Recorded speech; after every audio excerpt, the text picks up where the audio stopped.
Hey, what's up, YouTube? Welcome back to the channel. If you're new to the channel, I'm Jim. I married a Filipina. Have a house over there on Negros Oriental, but not for long. You know, if you're married or if you're dating a Filipina, it comes with some challenges. You know, the biggest one's going to be the jealousy. You know, there was a time where I had to call home and have my parents talk to my wife, you know, about me having a little bit of space, you know. If I do see a foreigner in town, let me go and hang out and have coffee, you know, talk. So it was kind of funny as soon as we got off the phone, you know, because she's being all nice, and which my wife's generally nice. And she tells me, "You want space? I'll give you outer space." And I don't know, to this day, I don't know what that meant, but I remember the next couple days were not too bad. I remember she even said, "Hey, take Paul, you can take him up to the gym," because he had to go to school. Me and my wife would work out in the morning. Because before, I would ask her, "Hey, I'm going to go up to the gym. You know, I'm bored. I'm down there in the province. You know, I'm used to, you know, I'm always doing something." And, you know, take Paul, and that lasted maybe 2 days, you know. And then it kind of went south. But, it's, you know, it's not easy. And I know a lot of you guys can relate down there. It's two different cultures. I'm not bitching. You know, there was some red flags. I look back now and back then even kind of like, but I accepted it. I said, two different cultures. Maybe she's interested, because I used to like to watch her on live video. Like, she would set it up and I could see, you know, chopping the firewoods, they call it, you know, making fire, kind of see how the kids act. But, you know, maybe an hour or so. But with my wife, it was kind of, I mean, she would keep it on if I could keep it on at work. But I told her, no, look, I'm at work. I can't be walking around with this iPad and set it up. And, you know, I'm there to work and make money.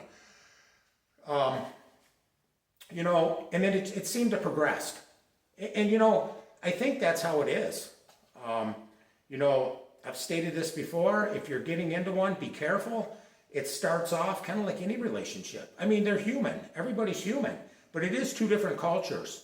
And they do tend to, because what I've realized, I've done some research, and then I've talked to quite a few Filipinos down there. And there is a lot of Filipino men that cheat on their wives, I guess.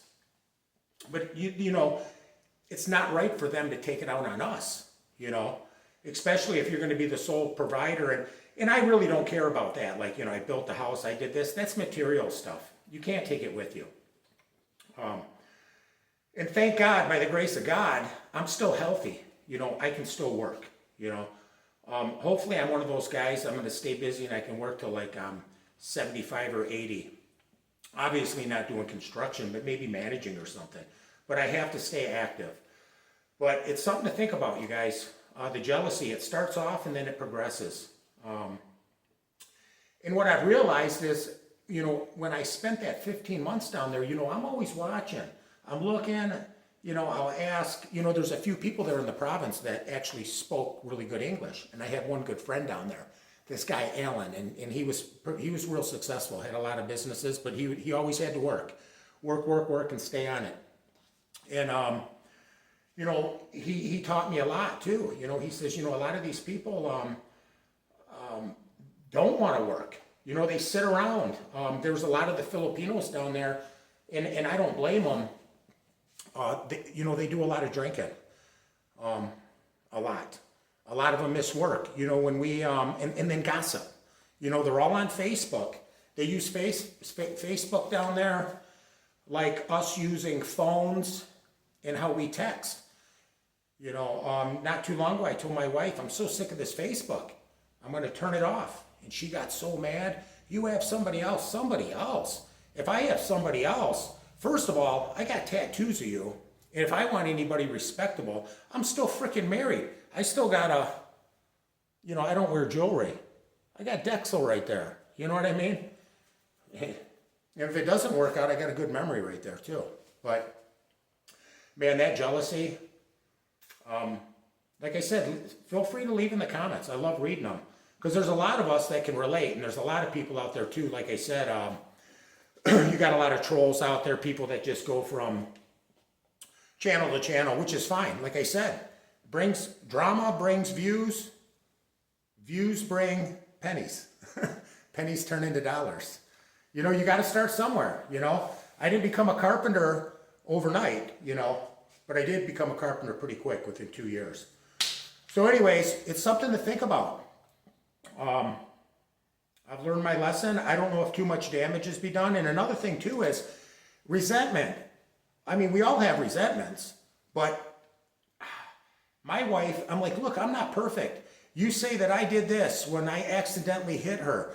That was a bad day. She was drinking, getting drunk. I was getting drunk. We were at the Sierra Hotel. And like I said, these people came up to me. They're grabbing me. Fists start going.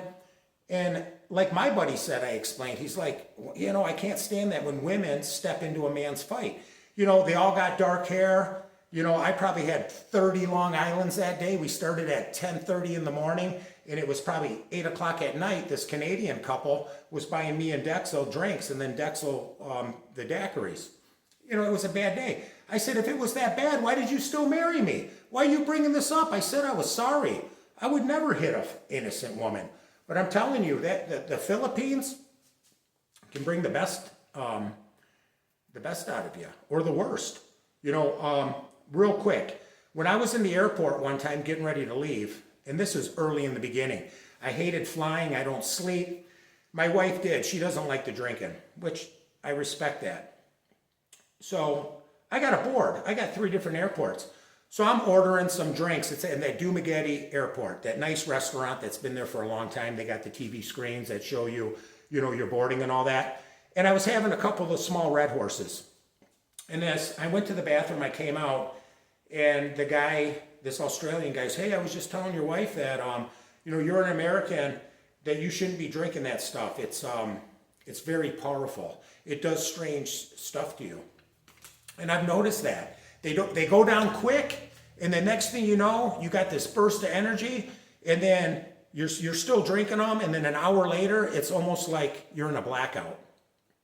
So one thing I did is I quit drinking. I remember the Red Horse. But I'll tell you what, I hit the point down there where I was constantly, you know, I just felt like I was in prison. I couldn't do much. You can only clean the house so much. And down there, you're constantly cleaning. You do get little ants coming in. Filipino, they got dark hair. It seems like there's black hairs everywhere. So I did invest in a vacuum cleaner. And Black & Decker, or a Stanley, I got it at the Ace Hardware store there in Dumaguete. Probably the best investment I ever bought. Because, you know, they like to use the broom. You know, I like the vacuum. I can just shh. You know, I used to do it every morning. Rigorously. Every morning. But anyways, feel free to leave in the comments the jealousy you're dealing with. Because, you know, I wish there was more channels out there where people were honest and said, you know, oh, the Philippines is cheap. Yeah, it's cheap, but it comes with a consequence. Oh, the women are great. Yeah. They're no different than here, but I think over there they tend better comforters, do more for you, but it's like you're in your own prison. They want you right by their side all day long. It's like, I remember telling them, shit, I can't breathe. You know, let me breathe. You know, let me go walk. I'm freaking married. I'm in a town. What am I going to do? Cheat on you? Everybody knows everyone. You know, as soon as I walk down the street, they're already texting. Hey, there goes that foreigner. He's heading this way. I already know how they are. They have nothing better to do because 90% of them don't work, you know. Or if they're working, you know, they all got a sorry store. They're just in there like this, sitting down, and they're on their phone. Waiting for a customer to come in. We went through that. Boring as hell. So anyways, stay tuned. I got a really good video coming up because I'm really going to have get some advice from you guys what to do. And weekend's coming up. Have a good weekend. And I'm going to try to get back to majority of the comments. Lately, I've been answering all the comments just on the phone so I can speak them. I get on the computer. It takes time to type. It's easier to speak them. So sometimes my words might come out a little goofy. I don't spell check them or nothing or triple check them. So you guys, thank you for watching and see you soon.